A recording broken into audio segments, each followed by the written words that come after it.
About Christmas now, but Charles Dickens in The Christmas Carol popularized the serving of turkey for Christmas dinner. America in 1995, a number of years ago, ate over 18 pounds of turkey per year. It's a lot of turkey when you think about it. It had went up quite a bit from the years prior. For those that are bowlers, you know that 3 strikes in a row is what? 3 strikes in a row? For a bowler is a turkey. We find out we've got more baseball players than we have bowlers. And Big Bird on Sesame Street, who's not a turkey, is made up of over 4,000 yellow-dyed turkey feathers. Pure trivia that means nothing. How many like turkey? How many like the white meat? How many like the dark meat? Okay, it's about split. Benjamin Franklin thought that the North American wild turkey should be the national bird. But the turkey of his day was nothing like the domesticated descendants that we know today. The wild turkey of his day was a brightly plumed, cunning bird of flight. So turkeys flew. Unlike eagles, turkeys live in flocks. Imagine seeing a flock of birds as large as turkeys flying across the sky. Samuel's probably thinking, I would hunt them. It must have been quite a sight. There's basically 2 types of turkeys. The wild turkeys have the long necks and legs as well as smaller breasts than the turkeys that are bred for the table. And only the adult male turkey, the tom turkey, really makes that gobble-gobble sound. It was in the 1970s that if you called someone a turkey, you meant he was rather incompetent. Today we're going to learn a lesson from the birds. You see, I believe that there's part of each one of us that craves a lifestyle of comfort needs. If we were honest, we would have to admit that security is a high priority, especially for the women represented among us. I think we would all agree that we learn more from failure than we do from success, and that our character is built more by trials and toil than it ever is by tranquility and ease. Yet if it were up to us to plot our own course, I think we'd probably want to be absolved of all problems and all conflicts. To put it quite simply, the absence of problems and the absence of responsibility is very appealing to me, but I need to grow up. Paul said, when I was a child, I thought like a child. I understood like a child. I reasoned like a child. I talked like a child. But when I became a man, I put away childish things.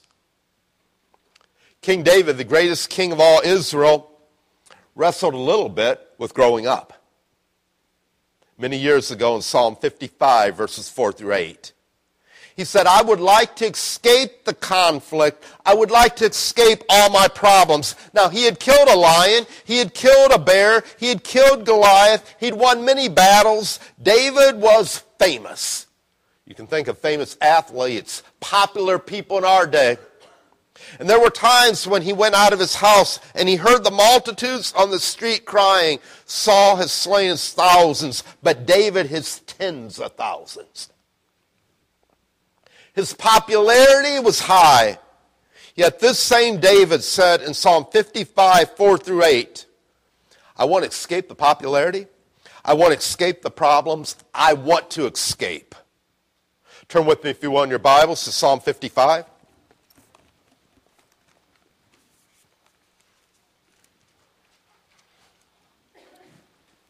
Psalm 55. I want to begin with verse 1. The Bible says,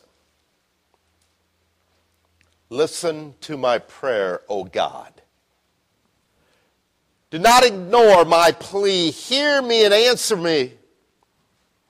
My thoughts trouble me. I am distraught at the voice of the enemy, at the snares of the wicked, for they bring down suffering upon me.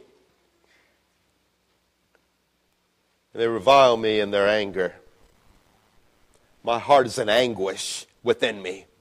The terrors of death assail me. Fear and trembling have beset me. Horror has overwhelmed me. You hear it? Anguish, terror, fear, trembling, horror has overwhelmed me. I said, oh, that I had the wings of a dove. I would fly away and be at rest.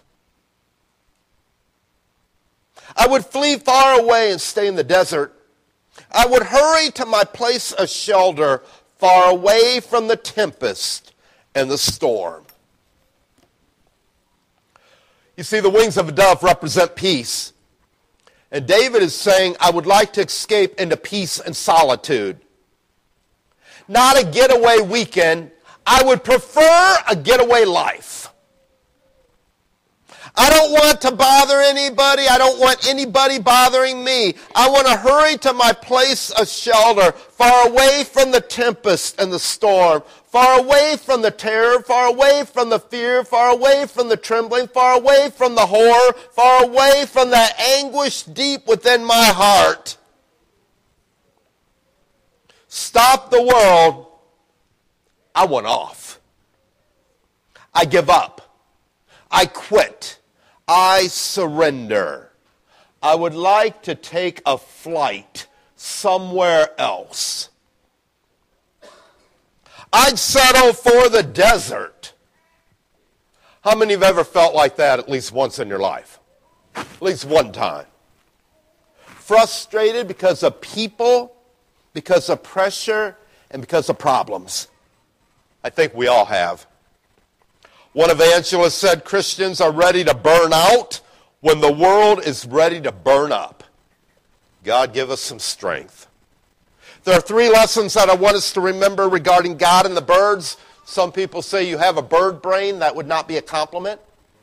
It means that it would be very small. However, the birds sometimes know things that we need to learn. And if you turn in your Bible to Matthew 6 in the Sermon on the Mount, you really don't have to, because I'm only going to read a couple of verses. 6:25, the red-lettered words that Jesus Christ say, therefore I tell you, do not worry about your life, what you will eat or drink, or about your body, what you will wear.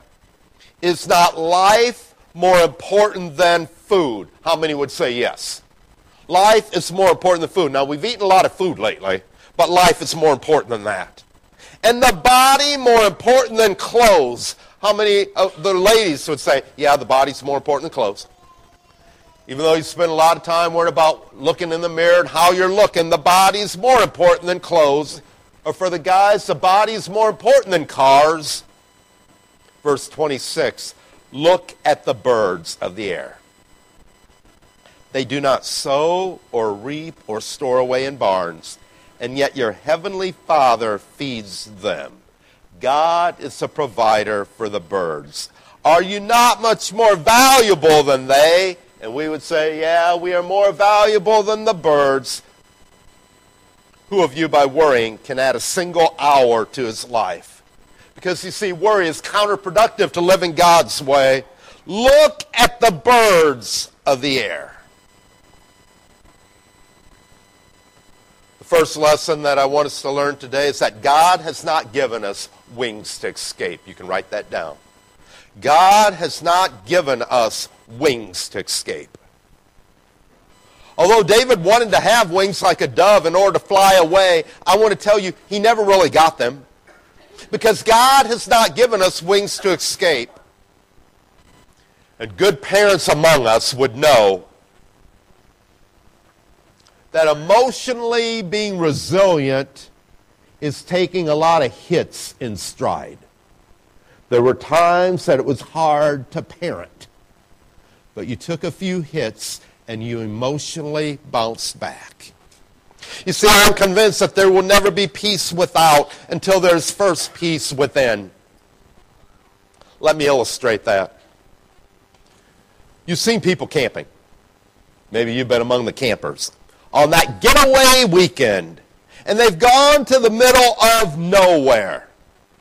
There's not a soul around. There's no crying babies. There are no kids to wrestle. But they've taken their problems with them, and even though they're in the middle of nowhere, they can't unwind, they can't relax, and it seems like they cannot escape, because there will never be peace without until there's first peace within. So somehow, we need to find gratitude, and we need to find grace, and we need to find refreshment in the small things so we rejuvenate ourselves, or God rejuvenates us and renews our strength so we mount up with wings like eagles. Because we want the easy road instead of the road less traveled. The story's told of a man. It was a man who dreamed he had $1 million. Some men out there might say, well, I dream of that too. It's an old illustration. Maybe you dream of having $2 million. And you never needed to work again. He thought he would buy a finer house in the sportiest of automobiles. He would buy his wife everything that she ever wanted. He said that in his dreams, he said, I dressed and I went down to the breakfast. But there wasn't any. My wife was in tears. At that point, no food had been delivered. Long time ago, not even a bottle of milk. They used to deliver milk to the houses. Not even a morning paper. She tried to telephone the grocer. I'm sure it wasn't on her cell phone. But the line was dead. He said, I went outside and the streets were deserted. There was not a bus or an automobile in sight. I walked on, but nothing was moving. A few people appeared. I began asking them questions. What has happened? Where can I buy food? Then I got a jolt. Someone said, don't you know? Everybody has $1 million and nobody has to work. At first I was stunned, but it was no joke. It was really true. Everybody had $1 million and was convinced that for him work was over. Then it dawned on me as never before that each of us is dependent upon all the rest. That to some small extent, even my labor has a place in the total welfare of mankind. Then I woke up. My dream was over. The sun was shining. The birds were singing. My wife was rattling the breakfast dishes. And I looked out the window, and I saw a world of people moving about their tasks, doing the things that they were best fitted for, and contributing a little to my life, just as I contributed a little to theirs. And I called down to my wife, hurry up with breakfast, dear. I want to get to work. I want to get to work. See, God has not given us wings to escape. He has given us grace to endure whatever it is. My grace is sufficient for you, for my power is perfected in weakness. Therefore, I will boast all the more gladly about my weaknesses, so that Christ's power might rest upon me. And God is our rock.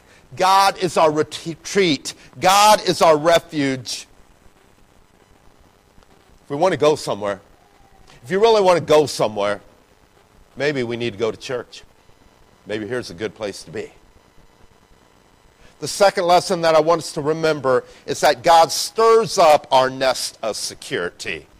You can write that down. God stirs up our nest of security. In Exodus 19:4, God said to Israel and to the house of Jacob, you yourselves have seen what I did to Egypt, and how I carried you on eagle's wings